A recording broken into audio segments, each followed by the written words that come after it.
예, 여러분 안녕하세요. 예, 스포츠 산업론 8강 스포츠 마케팅 두 번째 시간입니다. 4월 7일 강의분입니다.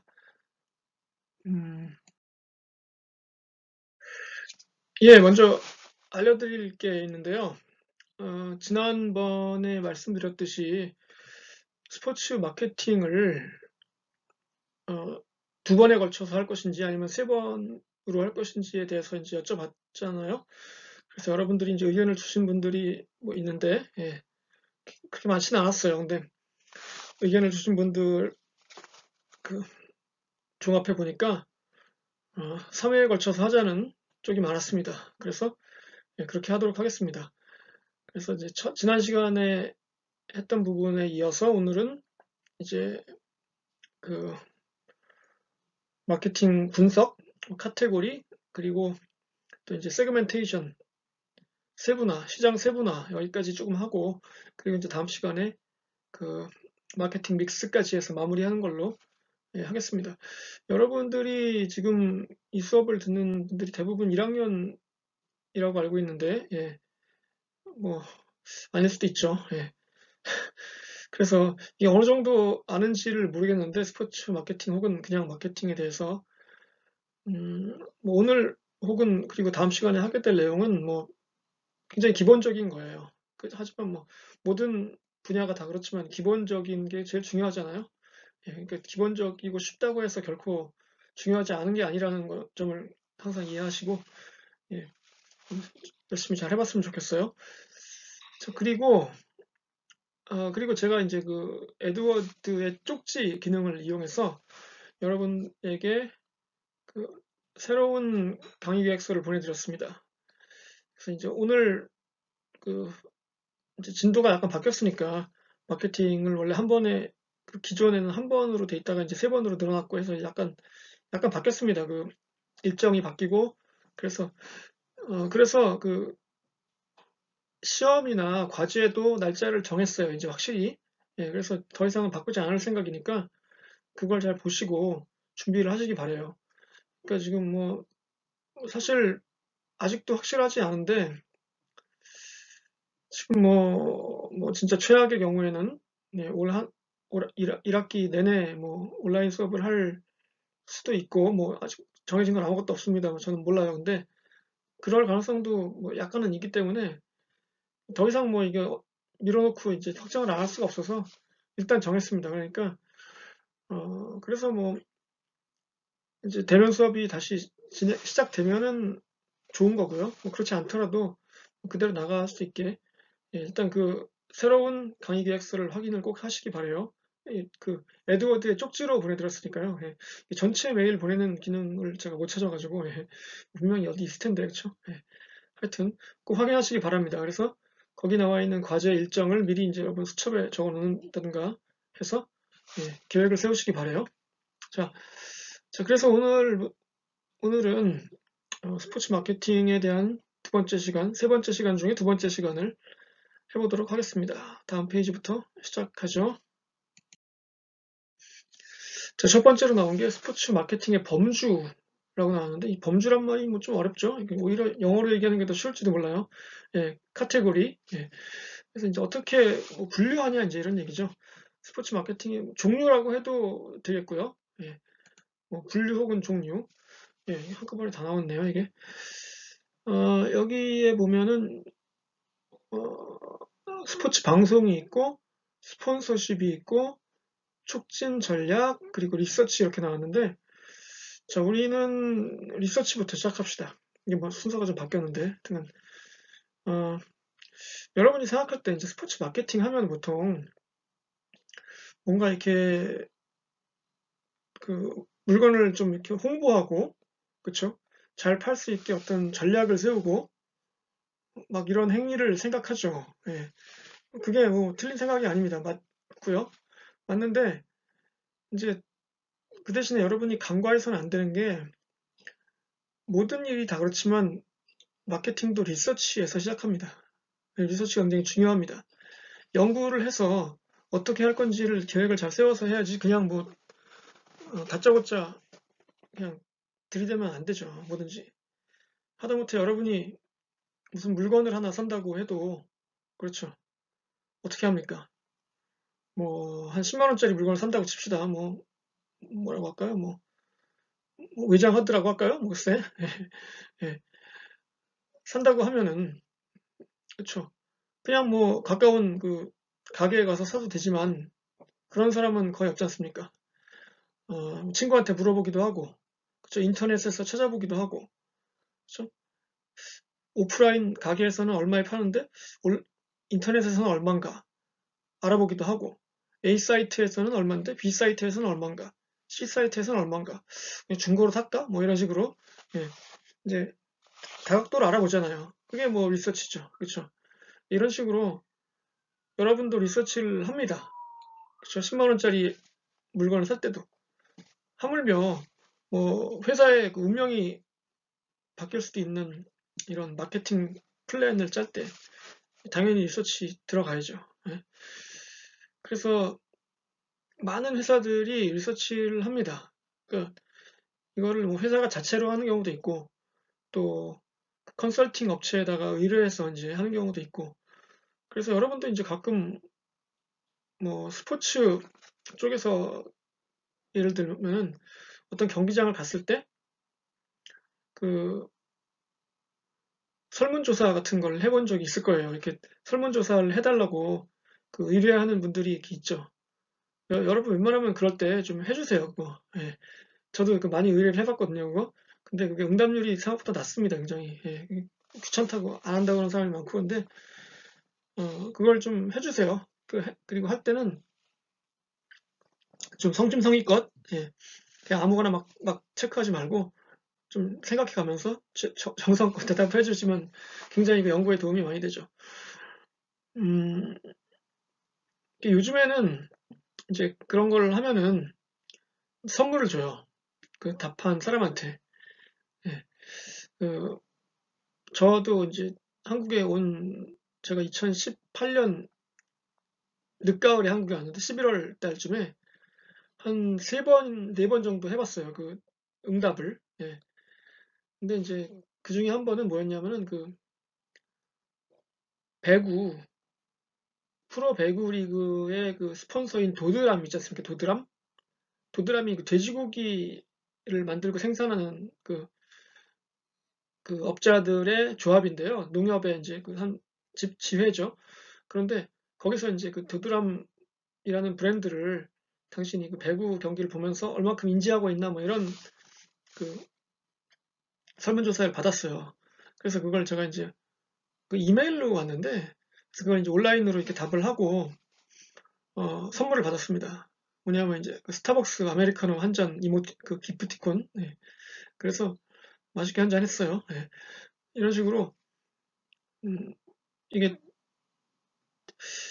그 대답하는 사람들의 어떤 성의를 유도하기 위해서 그런 선물을 주기도 합니다. 이제 그러니까 얼마큼 그 리서치에 신경을 많이 쓰는 건지 알 수 있죠. 이제 그 어떤 회사든지 단체든지 조직이든지 그래서 리서치가 이제 중요합니다. 그렇게 리서치에서 시작해서 리서치가 스포츠 마케팅의 중요한 그 부분이라는 거를 꼭 기억하시기 바라고요. 그 다음에 이제 다른 것들이 이제 세 개가 있는데 여기 보면 방송도 있고 스폰서십도 있고 촉진 전략. 촉진 전략이라는 게 우리가 일반적으로 마케팅하면 이걸 생각하죠. 예. 물건을 어떻게 효과적으로 잘 팔 수 있게 하나 뭐 이런 그런 캠페인들 그쵸? 광고도 들어갈 테고 뭐 여러 가지가 있겠죠. 예. 자, 그래서 이제 위에 두 개를 보면은 방송하고 스폰서십을 봅시다. 이제 뭐 이건 이제 나중에 또 나올 텐데 뭐 간략하게 얘기할게요. 그래서 방송은 뭐 이제 지금은 어때요? 뭐 여러분 방송하면 일단 대부분 TV를 생각하죠. 예. 하지만 이게 이제 점점 뭘로 바뀝니까? 인터넷으로 바뀌고 있죠. 뭐 다양한 그 인터넷 중계 쪽으로 많이 바뀌고 있고 여러분들이 이제 뭐 유럽 축구 팬도 많고 그렇죠. 우리나라 뭐 프로야구, 프로축구 다 볼 텐데 그러면 여러분들이 대부분 지금 90년대 말이나 2000년대 초반에 태어났잖아요. 그렇죠? 예. 그러니까 여러분들만 해도 제가 뭐 생각하기에 여러분이 좋아하는 스포츠 팀의 그 경기를 즐길 때 대부분 TV로 보지 않고 인터넷을 통해서 태블릿이나 뭐 노트북이나 뭐 주로 전화기로 보겠죠. 그렇죠? 예. 그래서 이제 방송이라는 게 뭐 TV에서 이제 주도권이 인터넷 쪽으로 넘어온 지가 뭐 아주 오래됐죠. 예. 그리고 제가 알기로도 프로야구 중계권료를 계산할 때 TV보다 이제 오히려 벌써 이제 인터넷 중계권료 쪽에 비중이 더 커진 지가 꽤 됐습니다. 예. 시대를 반영하는 거죠. 그 시대가 바뀌는 상황을. 그런데 TV보다도 이전 시절이 있었어요. 물론 뭐 TV는 칼라 TV가 있고 흑백 TV가 있죠. 예. 그게 바뀐 시기가 한 70년대가 아니고 한 80년대 초쯤입니다. 프로야구가 82년도에 시작했는데 그 무렵에 이제 칼라 TV가 막 보급돼서 사람들이 보기 시작했어요. 저는 이제 그걸 생생히 기억하죠, 이제.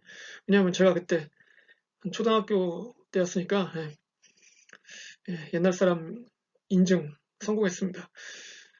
그런데 이제 칼라 TV가 있고 그 이전에 흑백 TV가 있고 그 이전에 이제 라디오도 있었죠, 라디오. 예.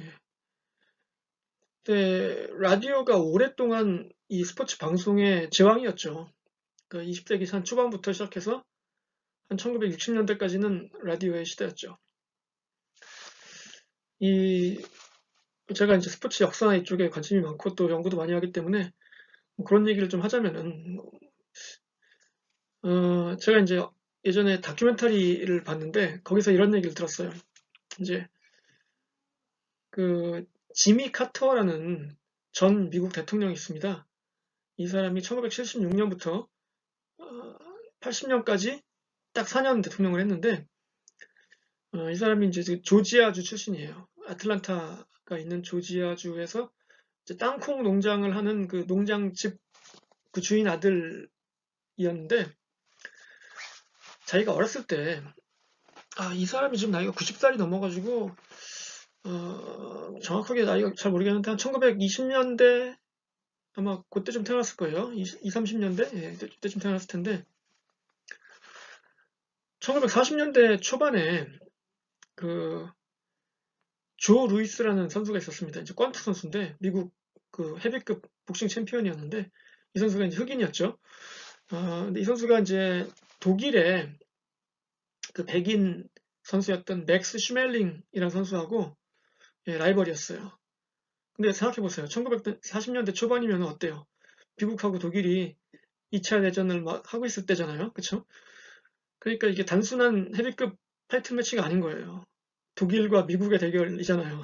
그러니까 전쟁이나 마찬가지죠. 뭐 전쟁만큼 치열하죠. 그래서 첫 번째 대결에서는 그러니까 슈멜링이 이겼어요.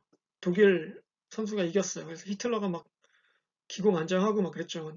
역시 우리 독일인은 위대해 뭐 이러면서 저 미국 놈을 때려 눕혔잖아 막 이러면서 환호했었는데 두 번째 대결에서는 조 루이스가 이겼어요. 이겼고 그래서 이제 근데 슈멜링이 히틀러 말을 잘 안 들었거든요. 그래가지고 뭐 탄광인지 뭐 하여튼간 그런 강제 노동도 막 하고 그랬다고 하더라고요. 그런데 어, 뭐 둘의 얘기를 좀 오래 할 건 아니고 문제는 뭐냐면은 두 번째 이제 시합을 하는데 1940년대 초반이니까 TV는 없었고 이제 지미 카터의 얘기로 돌아갑니다. 이제 지미 카터가 자기 집 이제 마당에서 그 라디오로 듣고 있었대요. 그 경기 중계 방송을. 그때는 뭐 라디오밖에 없으니까 중계 두가 TV가 없으니까. 예. 그때는 그리고 TV가 없었으니까 어떻게 했냐면 이제 그거를 경기할 때 영화를 찍듯이 필름으로 이렇게 찍었습니다. 한쪽에서. 그래가지고 그거를 이제 그 필름을 극장에서 상영을 했어요. 나중에 이제 경기 끝난 다음에 뭐 그러기도 했는데 하여튼간 생중계로 들을 수 있는 방법은 라디오밖에 없었던 거죠. 그래서 라디오로 듣는데 이제 그 동네 사람들이 다 자기 집 마당으로 몰려왔다는 거예요. 라디오가 있는 집이 거기밖에 없으니까 사람들이 이제 그래서 마당 담장 근처로 와가지고 거기서 이렇게 들으면서 어떻게 됐어 막 이겼어 이러면서 막 물어봤다고. 예. 하는 그렇게 추억하는 얘기를 이제 제가 다큐멘터리에서 봤거든요. 그런 식으로 라디오가 오랫동안 그 인기 있는 뭐 거의 유일한 이제 매체였죠. 근데 라디오는 사실 그 90년대 한 후반, 2000년대 초반까지도요. 우리나라에서도 라디오 중계를 했습니다. 이제 프로야구나 이런 스포츠에서. 예, 지금은 라디오 중계가 다 없어졌죠, 우리나라에서. 근데 미국에선 지금도 라디오 중계를 해요. 그, 팀마다 다 그 전담 아나운서가 있어가지고 그 약간 편파 해설을 하는 거죠. 예, 그런 라디오 채널이 다 있는데, 하여튼간 예, 우리나라는 없어졌고, 뭐 TV로 넘어온 다음에는 이제 지금은 뭐 TV도 이제 전성시대가 지나고 이제 인터넷이나 뭐 이런 쪽으로 바뀌고 있죠. 자, 그런데 이제 이게 과거에는 그냥 뭐였냐면은 단순한 정보 전달이라고 여기 나오죠. 그러니까 뭐 이런 걸 뭐 스트레이트라고 하나요? 뭐 하여튼 그냥 건조하게 누가 몇 대 몇으로 이겼다. 이렇게 그냥 사실만 전달하는 거였어요, 옛날에는. 그런데 이제는 좀 바뀌었죠. 어떻게 바뀌었냐면은 뭘로 바뀌었다고 나옵니까? 여기 보면 엔터테인먼트로 바뀌었다고 나오죠. 그러니까 그냥 뭐 단순히 뭐 재미없게 그냥 스포츠 뉴스 뭐 스코어만 딱 전달하는 게 아니라 그걸 가지고 막 재미있게 웃기게 만드는 거예요. 60년대 1960년대 말쯤에 알리라는 선수 있지 않습니까? 무하마드 알리 역시 헤비급 챔피언이죠. 흑인 선수였고 예. 이 선수가 이제 한때 그 선수 자격을 박탈당했어요. 이제 왜냐하면은 그 당시 이제 월남전이 있었지 않습니까? 미국이 월남전을 했는데 그래서 이제 징병을 했습니다. 그 드래프트. 뭐냐면 이제 일반인들 상대로 그 군대를 끌고 가는 거예요. 근데 우리나라는 뭐 이제 대부분 남자들이 다 군대를 가니까 그러려니 하고 가지만 미국은 원래 이제 그 뭡니까 모병제지 않습니까? 그러니까 그 자기가 가고 싶은 사람만 가는 게 원칙이잖아요. 그런데 이게 특수한 경우에는 다 가야 돼요, 군대를. 그래서 이렇게 추첨식으로 이제 막 뽑은 거예요. 너 군대 가, 뭐 이렇게. 근데 이제 알리한테 그게 떨어진 거죠. 너 군대 가야 돼. 그러니까 알리가 나 싫어, 나 군대 안 갈래, 미쳤어 내가. 이래가지고 막 반발을 하니까 이제 그러면 너 권투도 하지 마 이래가지고 헤비급 챔피언에서 박탈당했어요, 그 타이틀을. 그랬는데 그래서 알리가 이제 감옥에도 잠깐 갔다 오고 뭐 이렇게 좀 고초를 겪었어요. 예. 그때 또 알리가 또 이제 그 이슬람으로 개종을 하고 막 이러면서 또 예, 그 국민적으로 지탄을 받고 막 이랬는데 이제 그러고 나서 권투를 못하니까 한동안 이제 방송인을 한 적이 있거든요. 그 ABC라는 방송국에서 뭐 매일 이렇게 하는 그 하이라이트 필름 보여주고 스포츠 그리고 이제 약간 뭐 수다도 떨고 이렇게 그 스포츠와 엔터테인먼트를 결합한 형식의 프로그램이 그때 나왔거든요. 그때 이제 알리가 거기에 자주 출연해가지고 거기서 이제 그 아주 강력한 입담을 선보였죠. 막, 예. 그때 그 진행자가 이제 하워드 코젤이라는 사람인데 그 사람이 어떤 스포츠 미디어 이쪽에서는 상당한 그 선구자로 뽑힙니다. 그래서 예. 그런 프로그램이 있었는데요. 그때부터 뭔가 바뀐 거죠. 이제 이게 스포츠가 단순히 그냥 생중계만 하고 스코어만 얘기해 줄 게 아니라 이게 그 굉장히 그 볼거리가 있고 엔터테인먼트가 되네 이런 걸 발견한 거예요. 이제 그래서 뭐 지금 어떻게 됐습니까? 이제 뭐 미국뿐만 아니라 우리나라도 그 스포츠를 이용한 어떤 그 예능 프로가 많잖아요. 요즘에 특히 저는 그 예전에 그 우리 동네 예체능이라는 프로그램을 보고 놀랐어요. 저는 그 프로가 그렇게 잘 될 줄 몰랐거든요. 그래서 이건 뭐 한 몇 주 하다 말겠지 싶었는데 이게 잘 되는 거야. 그래서 제가 미국에 있을 때 그걸 거의 매주 봤거든요. 이렇게 찾아서. 그랬는데 이제 지금 보면은 뭐 그 안정환이 감독하고 그 과거의 왕년의 스타들 운동선수들 다 모아가지고 조기 축구하는 프로그램이 성공하고 그쵸? 강호동 같은 사람은 뭐 이제 뭐 손꼽히는 방송인이 됐잖아요. 예. 강호동이 씨름 선수였던 건 다 아시죠? 예. 하여튼 그러고 그러니까 이게 스포츠와 그 스포츠인 이런 사람들이 이렇게 예능인으로 탈바꿈 하잖아요, 이제는. 그러니까 이런 것들이 새로운 시대의 모습이에요. 그쵸? 그래서 이렇게 엔터테인먼트화 되는 모습을 보인다 이거죠. 예. 그러니까 마케팅이 많이 들어가는 거죠, 거기. 그래서 이 스포츠 선수들, 현역인 선수들이 요즘에는 다 이제 에이전트가 있잖아요. 과거에는 그런 게 없었지만. 그게 뭡니까? 연예인처럼 이제 그 관리를 받는 거죠. 예. 점점 이제 스포츠 산업이 연예화 돼가고 있어요. 그렇죠? 예. 자, 그다음에 스폰서십을 보면은 음, 여기 이제 알버트 스펄딩이라는 사람이 나오는데 이 사람은 원래 야구 선수였는데 나중에 이제 그 용품 쪽으로 그 사업을 해서 이제 성공을 한 사람이에요. 오른쪽 위에 보면 공이 보이시죠? 스펄딩이라는 그 야구공인데 여기 보면 뭐라고 써 있냐면 오피셜 내셔널 리그 베이스볼이라고 이제 그 공인구죠. 예, 리그의 공인구인데 최초로 이런 그 스폰서십 관계를 통해서 오피셜 그 공식 사용구 뭐 이런 그 명칭을 받아낸 회사가 스펄딩이에요. 예. 지금도 있습니다. 이 회사는 뭐 어, 야구공도 만들지만 뭐 풋볼 뭐 다 만듭니다. 농구공도 만들고. 예. 그다음에 아디다스와 서독 국가대표 축구팀. 자, 이 얘기는 재밌어요. 아주. 예.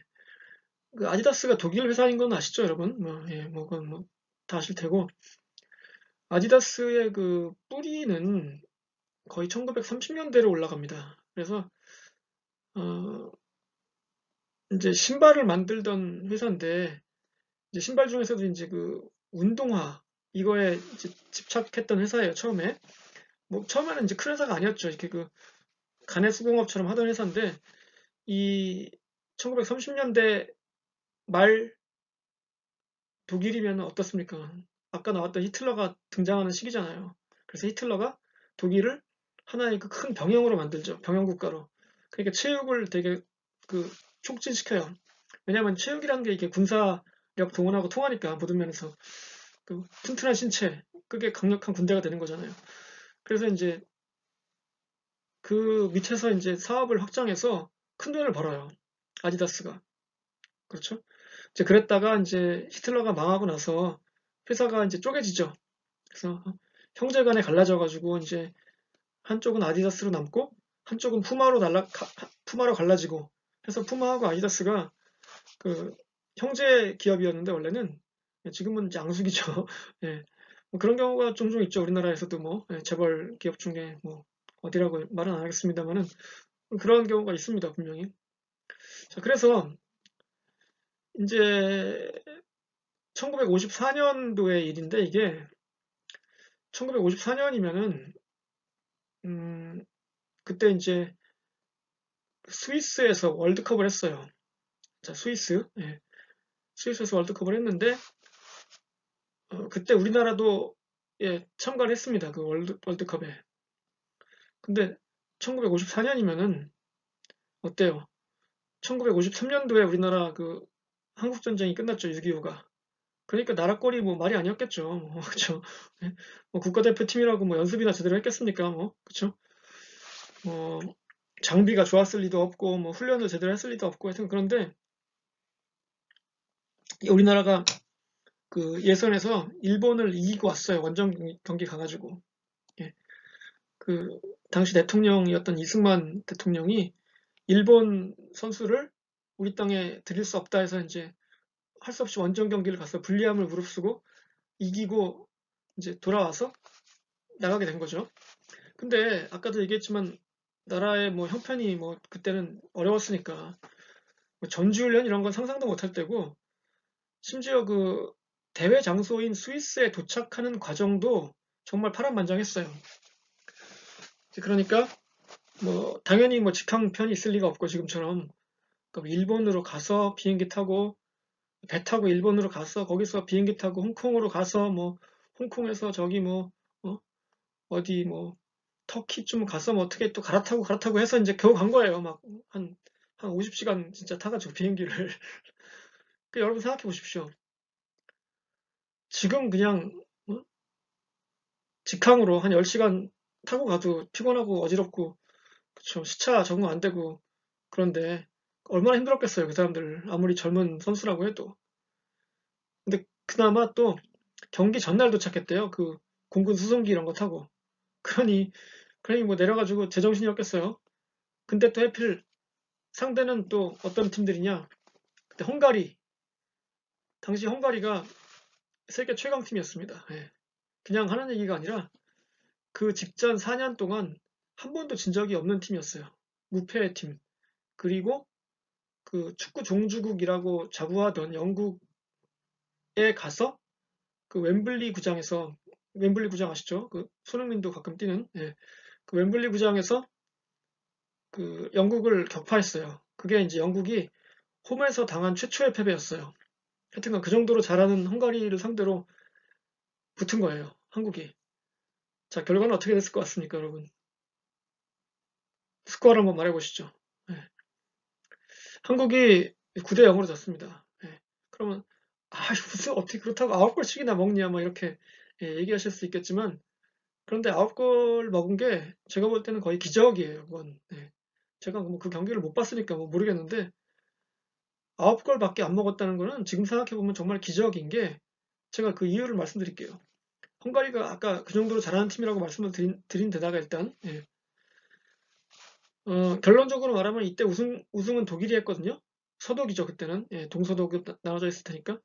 서독이 우승을 했는데, 그 서독조차 헝가리한테 예선에서 8대 3으로 졌습니다.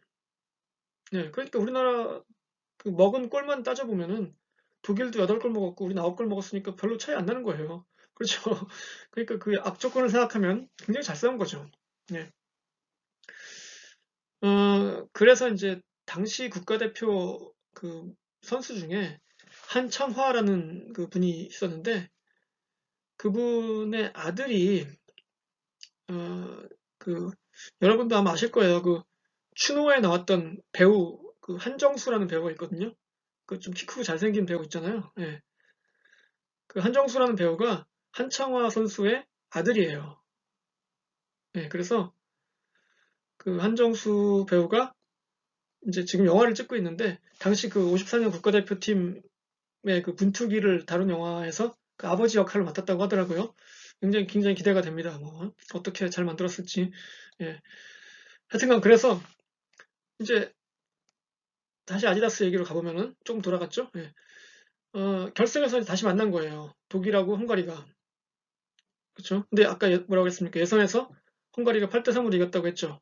그러니까 독일이 불리하죠. 실력으로는 이기기 힘들어요. 자, 그래서 전반에 헝가리가 2골을 넣었습니다. 2대 0으로 이제 끌려가고 있어요. 독일이 지고 있습니다. 근데 이제 당시에 비가 많이 왔대요. 전반전 끝나고 갑자기 비가 내리는 거예요, 경기장에. 그러니까 어떻게 돼? 미끄럽겠죠, 경기장이. 근데 이제 그 무렵에 그 뭐 지금처럼 축구화가 뭐 좋지 않았으니까 비가 올 때는 선수들이 장화 비슷한 걸 신고 뛰었대요. 그렇죠? 상상이 갑니까 이렇게? 예. 뭐 물기를 막으려고 했는지 여튼간 예, 장화를 신고 했는데 근데 이제 그때 그 아디다스 사장이 딱 나타난 거예요 이제 그래가지고 선수들 축구화 밑에 있는 스터드 있잖아요. 그 뭐라 뽕이라고 합니까? 뭐 그 스파이크 밑에 이제 그 달린 거 그거를 나사로 이렇게 돌려가지고 그 길이를 늘린 거예요. 그러니까 그럼 어떻게 돼요? 이게 축구화가 땅에 탁탁 박히니까 미끄러지지 않을 거 아니에요. 그쵸? 그래서 그걸 신고 이제 후반전에 들어간 거예요. 그래서 후반에 독일이 3골을 넣어가지고 3대2로 이겼습니다. 예. 그래서 이제 경기 끝나고 야 이거 어떻게 이긴 거냐 막 하다 보니까 신발을 전반 끝나고 비가 오는 걸 보고 그 스터드를 바꿔서 우리가 효과적으로 싸울 수 있었다 뭐 이렇게 이겼다 그래서 아디다스의 승리다 뭐 이러면서 이거를 이제 베른의 기적이다. 그 경기장이 베른이었거든요. 스위스의 베른이라는 도시였기 때문에 베른의 기적이라고 지금 독일 사람들은 뭐 지금도 굉장히 기념하고 그래요. 근데 이제 뭐 영국 언론이나 이런 데서 보도하는 거로는 당시 뭐 독일 그 서독 선수들이 뭐 금지 약물을 복용했다 이런 설도 있고 그런데 뭐 그거는 뭐 확인한 게 아니니까 뭐 모르겠고 여튼간 예. 어쨌든 그 아디다스라는 회사가 이 스포츠 마케팅 혹은 스폰서십 혹은 이런 어떤 그 세계 그 용품 업계에 어떤 화려하게 등장한 계기가 이 1954년도 그 월드컵이었던 거죠. 예. 그래서 베르네 기적에는 아디다스의 그 스파이크, 그 나사 돌리는 그 예, 신발이 있었다 이제 그거예요. 그 다음에 마크 맥코맥이라고 그 밑에 나오죠. 예, IMG. 그러니까 IMG라는 회사는 지금도 있는데요. 굉장히 큰 스포츠 마케팅 회사이고요. 예, 그 미국 회사인데 미국의 어떤 스포츠 마케팅의 시초 같은 회사죠. 1960년대 한 중반 뭐 그 무렵에 이제 아놀드 파머라는 전설적인 골프 선수가 있었습니다. 근데 이제 그 선수의 친구예요, 이 맥코맥이. 그래서 두 사람은 평생 우정을 이어갔고 또 사업의 파트너이기도 했고 이제 그런 거였죠. 그 다음에 이제 80년대, 90년대 들어서는 이제 나이키와 마이클 조던이 서로 이제 그 스폰서 관계를 맺으면서 서로 간에 뭐 도움을 줬죠.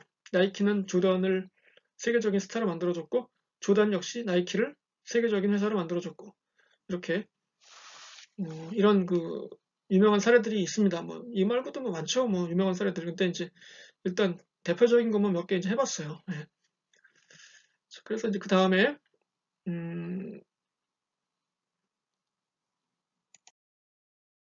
자 소비자 이해하기라고 나옵니다. 어, 이제 마켓 리서치의 방법인데 이제 아까 얘기했듯이 뭐 설문조사를 하건 아니면 뭐 시장 조사를 하건 뭐 이게 뭐 알아야 될 사항이 있잖아요. 이런 것들에 대해서 조사를 하고 이제 관심을 갖고 찾아봐야 됩니다.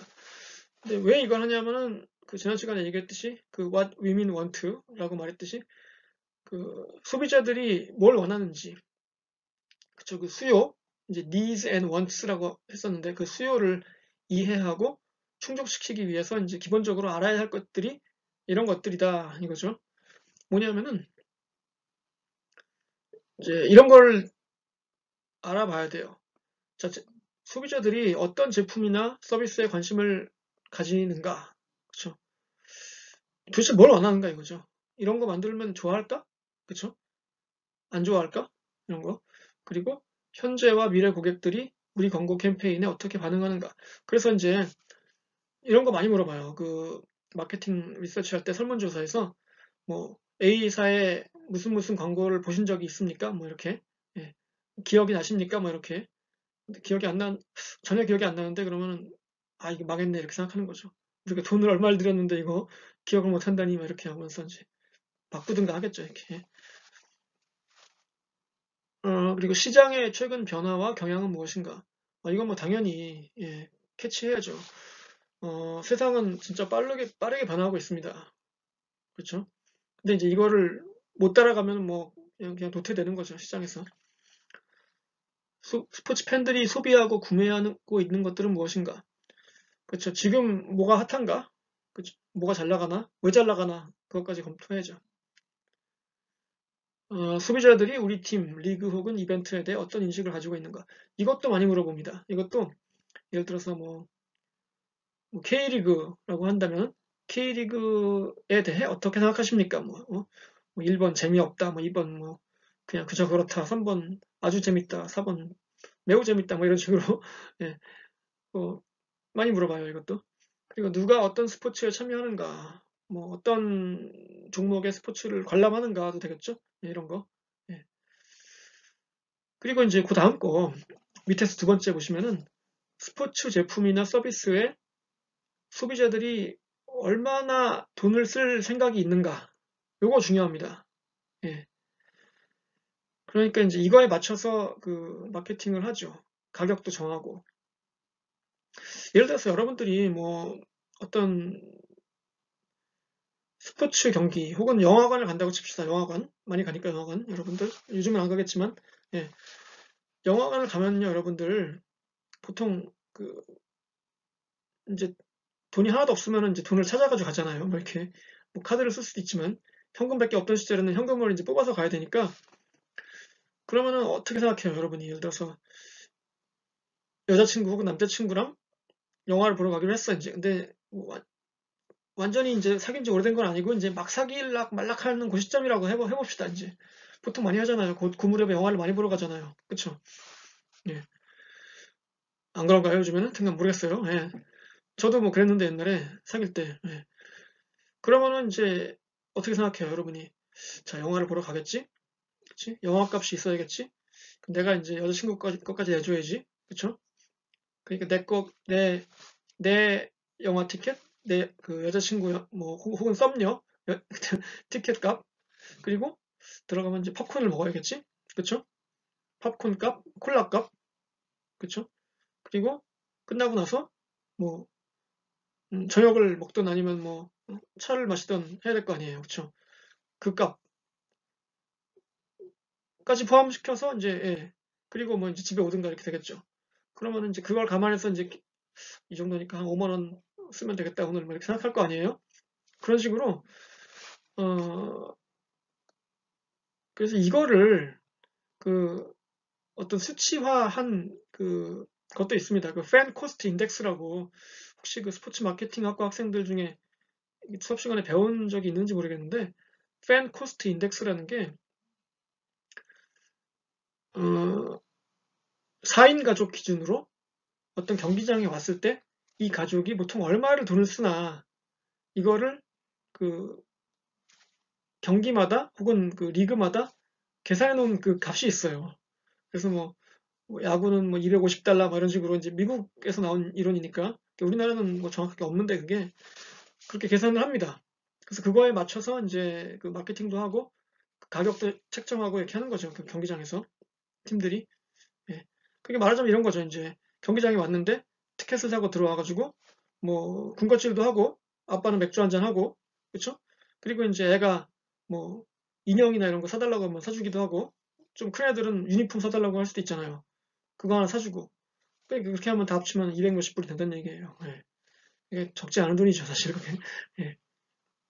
하여튼 가격이 중요합니다. 그래서 이게 나중에 보면 뒤에 보면 프라이싱이 나오지만 가격. 예. 그리고 이미지 마지막에 현재 그리고 미래 어떤 이미지를 가지고 있는지 뭐 우리 팀 하면 어떻게 생각하는지 안 좋다면 어떻게 바꿀 건지 그런 걸 다 이제 이해하고 연구하고 개선해야죠. 예. 자 그래서 다음 장으로 넘어가면은 그 시장을 분석하는 방법 중에 아주 기본이 되는 그 분석 툴이 있는데요. 자, 여기 이제 알파벳 네 글자가 나오죠? SWOT. 예, 이거는 이제 여러분이 그 다 아셔야 됩니다. 이거는 마치 그 산수의 그 구구단처럼 마케팅에서는 뭐 기본 중에 기본 중에 기본이에요. 예. 그래서 SWOT 어널리시스라고 불러요, 이거를. 그래서 S는 strength, 강점, W는 weaknesses, 약점, O는 opportunities, 기회, T는 threats 해서 위협 혹은 위험인데 자세히 보시면은 위에 있는 두 개, 아니 그 왼쪽에 있는 두 개 있죠. 강점과 기회. 이건 좋은 거고 오른쪽에 있는 두 개, 약점과 위협은 둘 다 나쁜 거잖아요. 근데 이걸 어떻게 구별하냐면은 이게 이제 좀 헷갈리는데 이걸 알아두셔야 돼요. 위에 두 개 있잖아요. 강점과 약점. 이거는 뭐라고 나왔습니까? 여기 보면 써있죠. 조직 내부의 강점과 약점이라고 했죠. 그러니까 팀 내에서 벌어지는 일이고 어떻게 보면 팀에서 그 스스로 조절할 수 있는 거예요. 관리가 되는 거죠. 네. 그런데 밑에 두 개는 외부의 환경이기 때문에 이거는 그냥 받아들여야 돼요. 이거 어떻게 뭐 할 수가 없습니다. 그냥 대처할 수밖에 없어요. 네. 자, 이게 무슨 말이냐. 자, 그래서 다시 한번 SWOT 그 약자를 알아두시고 순서도 알아두시고요. 이 정사각형 4개가 있잖아요. 어디에 이게 뭐가 들어가는지 아셔야 돼요. 위치 정확하게. 예. 그리고 위에 두 개는 내부의 문제, 밑에 두 개는 외부의 문제다. 이렇게 정리하고 자, 다음 장에서 연습을 한번 해볼게요. 실제 그 사례를 통해서. 그렇죠? 다음 장. 자, 제가 이제 한번 해보겠습니다. 이건 뭐 실제 사례를 통해서 두산 베어스라는 팀의 그 최신 사례를 통해서 자, 한번 해보니까 위에 두 개는 뭐라고요? 팀 내부의 문제라고 했죠? 예. 강점은 전력이 강해요, 이 팀이. 그리고 성적이 좋습니다. 작년에도 우승했고 최근 6년 동안 4번 우승했으니까 뭐 강팀이죠. 예. 그리고 화수분 야구라고 부르는 효율적인 선수단 운영을 자랑합니다. 그러니까 신인 선수를 잘 키워서 스타로 만들어내는 그런 시스템이 있고요. 큰 연고지인 서울을 가지고 있고 팬들도 충성스럽습니다. 이거는 이제 이 팀이 갖고 있는 장점이고 뭐 어떻게 보면 자산이죠. 예. 약점이라면은 이제 이 팀의 주전 선수 중에 상당수가 FA를 눈앞에 두고 있어요. 올해 끝나면 다 이제 풀려 나갈 수 있습니다. 그 얘기는 스타 플레이어들이 이탈할 가능성이 있다. 그러니까 지금 현재 강점이 좋은 성적인데 이게 무너질 수 있다는 얘기죠. 예. 자, 밑으로 와서 이제 기회를 하기 전에 위협부터 합시다. 네, 위협. 외부의 요인이라고 했죠. 외부의 환경. 밑에부터 보면 모기업 경영 악화. 근데 이게 이제 이유가 위에 보면 나오죠. 코로나 사태 장기화. 이거는 어떻게 뭐 팀이 열심히 뭐 운영을 잘한다고 할 수 있는 문제가 아니잖아요. 이건 뭐 닥친 일이고 전 세계적인 위기인데 어떻게 이걸 뭐 어떻게 하겠어요. 통제할 수가 없잖아요. 그러니까 그냥 받아들이는 수밖에 없어요. 일단 상수로 두고 해야 돼요. 그 다음에 세계적인 경기 침체. 뭐 당연하죠. 사람들이 움직이지도 않고 무슨 일도 안 하고 그러니까 그래서 모기업 경영 악화라는 게 이 두산 베어스의 모기업인 두산그룹의 그 주계열사가 두산중공업 혹은 두산 인프라코어 이런 회사들인데 다 그 중장비나 설비 이런 걸 만드는 회사거든요. 그런데 뭐 지금 세계적으로 경기가 침체됐는데 일이 있겠어요, 없겠어요? 없죠. 그래서 회사가 지금 어려운 상황이 이미 닥쳤거든요. 유동성 위기 뭐 이런 게 닥쳐가지고. 자, 그래서 이제 그게 위협인데, 그래서 이제 이 두산중공업이라는 회사가 그 과거에 이제 한국중공업이라고 해서 이제 국영기업이었어요. 그래서 지금도 상당히 그 좀 공공성을 갖고 있죠. 회사의 성격상. 그래서 정부가 이제 공적 자금을 지원하기로 결정했거든요. 이게 어떻게 보면 기회죠. 뭐 회사가 큰 위기를 겪을 뻔했는데 일단 뭐 한숨은 돌렸으니까. 그래서 이렇게 이제 분석을 해봤어요. 제가 한번. 예. 뭐 이거 말고 다르게 할 수도 있죠. 뭐 여러분들이 어, 다른 걸 넣을 수도 있고 그런데 자 그러면 이제 이걸 한번 보고 바탕으로 여러분들이 한번 해보시죠. 어떻게 하냐면 이제 각자 여러분의 좋아하는 팀으로 한번 해보세요. 아시겠죠? 네. 여러분이 좋아하는 팀 있잖아요, 다. 아니면 여러분이 속한 무슨 뭐 조직이나 이런 거, 회사나 뭐, 한번 해보시기 바랍니다. 저는 다음 장으로 넘어갈 테니까 여러분은 여기서 이제 잠깐 비디오를 정지시키시고 이거 하고 따라오세요. 다음 장 넘어갈게요. 자, 그래서 이제 스포츠 시장이 세분화라는 게 나오는데 세분화라는 거는 이게 잘게 쪼갠다는 뜻입니다. 잘게 쪼갠다. 소비자에게 마케팅을 하러 가야 되는데 어떻게 하냐, 누구한테 하냐 이제 이거예요. 어떤 소비자에게 어떤 방식으로 접근할 것인가 이게 이제 세분화입니다. 그래서 여기에도 세 가지 단계가 있어요. 아까 그 스와트처럼 이것도 알파벳 약자가 나오는데 STP라고 합니다. 이거 역시 거의 그 ABC 같은 거예요. 구구단이라고 생각하고 이건 아셔야 됩니다. 그래서 STP가 뭐의 약자냐면은 세그멘테이션, 그러니까 세분화를 일단 하고 그 다음에 세분화를 하면 이제 그 콕 찍는 거죠. 쪼개서 이렇게.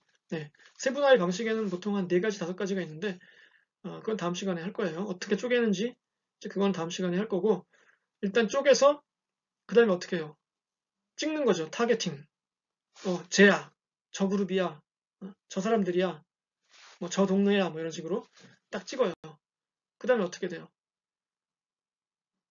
마지막으로 시장에서 소비자들이 우리 제품을 어떻게 인식할지 제품을 포지셔닝 시키는 거죠, 이제. 그러니까 딱 봐서 이렇게 스캔을 쫙 한 다음에 하나를 딱 찍어서 거기다 어떻게 해요? 사랑의 화살을 날리는 거죠. 이렇게 뿅 해서 그 화살을 그 상대방한테 명중을 딱 시켜야 그게 이제 마케팅의 세분화가 되는 거죠.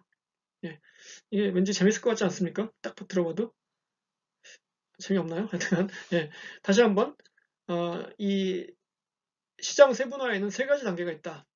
그래서 그거를 STP라고 우리가 하는데, S는 segmentation, 즉 세분화, 그 다음에 targeting, 표적 시장 선정, 그렇죠? 그 다음에 마지막으로 포지셔닝. 그러니까 포지셔닝은 뭐 그냥 포지셔닝이라고 합니다. 한국말로도. 그래서 이게 이제 STP죠. 예, 이 세 단계를 통해서 세분화를 하는데, 이제 이 자세한 내용은 다음 시간에 하도록 하겠습니다. 자, 그래서 오늘 배운 거, 음, 뭐 많은데, 스워트, 예, 스워트 어널리시스는 여러분들이 뭐 나중에 이제 회사를 들어가시거나 하면은 뭐 자주 하게 될 거예요. 예, 지겹도록 하게 될 겁니다. 그래서 이게 뭐 마치 뭐 나를 알고 적을 알면 뭐 100번 싸워 위험하지 않다 뭐 이런 말도 있듯이 그런 거죠. 내부의 뭐 상태, 외부의 상태를 냉정하게 분석해서 그 현실을 직시하는 것이고요. 그 다음에 이제 마케팅을 하러 갈 때는 무작정 아무한테나 막 들이대는 게 아니라 정확하게 잘 골라서 정확하게 찍어서 정확하게 던져야 된다 얘기죠. 그래서 몇 가지 일단 해봤고요. 다음 시간에 일단 또 이어가겠습니다. 자, 오늘은 여기서 마치겠습니다. 감사합니다.